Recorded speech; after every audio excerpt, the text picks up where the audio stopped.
le cœur des hommes. Je viens parler tout particulièrement aux hommes, cette fois-ci, oui aux hommes et leurs comportements et fonctionnements en ces temps. Prenez conscience désormais que vos fonctionnements et façons d'être ne sont plus adaptés à l'aube de ce nouveau monde. Des siècles voire des millénaires vous ont inculqué qu'un homme, dès tout petit, ne devait pas parler de ses sentiments, que cela était une faiblesse, réservée aux femmes et aux jeunes filles. On a donc inculqué à tous ces jeunes garçons qu'ils devaient, pour être forts, ne pas dévoiler les peines en leur cœur, pas plus que leurs craintes, leurs souffrances, ou leurs peurs, étant donné que parler avec son cœur était considéré comme une faiblesse. Un garçon ça ne pleure pas, leur disait-on, quand ceux-ci saignaient dans leur chair ou dans leur cœur, ce sont les filles qui pleurent. Pendant des siècles voilà ce que l'on a inculqué aux jeunes garçons. Alors bien sûr à certaines périodes très dures de votre histoire il fallait des hommes insensibles au mal, afin de pouvoir les envoyer plus facilement se battre les uns contre les autres.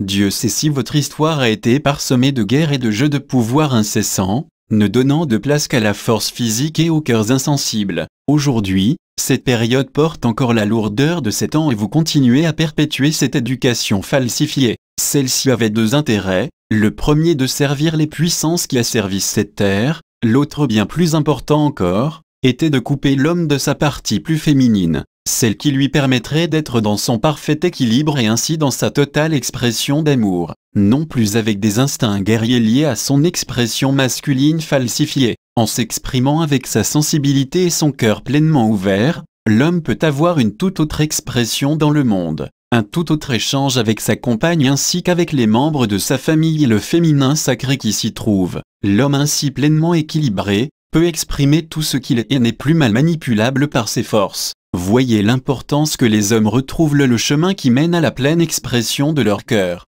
Laissez derrière vous la lourdeur de ces millénaires de souffrance et de manipulation et libérez-vous des implants sociaux qui pèsent sur vos familles. Hommes et femmes de ce monde, élevez, encouragez et accompagnez vos enfants dans l'ouverture à la pleine expression de leur cœur. Cessez de les insensibiliser, mais plutôt exprimez, échangez, écoutez et guidez-les avec tout l'amour que vous avez pour eux. Soyez dans l'expression la plus pure de votre être intérieur, allez chercher cette sagesse et cette partie plus lumineuse qui se trouve là, en vous. Ouvrez-vous à cette conscience et faites sauter tous ces implants et lourdeurs sociales, pour que vous cessiez de les pousser dans une énergie de compétition incessante, voulant qu'ils soient toujours les meilleurs et les plus forts. La réussite, dans le monde qui se transforme sous vos yeux, ne sera pas basée sur ce genre d'échange, mais bien sur votre capacité à recevoir, comprendre et ressentir cette énergie d'amour. Avec cette connaissance vous n'aurez qu'une envie, l'échanger et la transmettre sur la surface de ce monde et puis bien au-delà.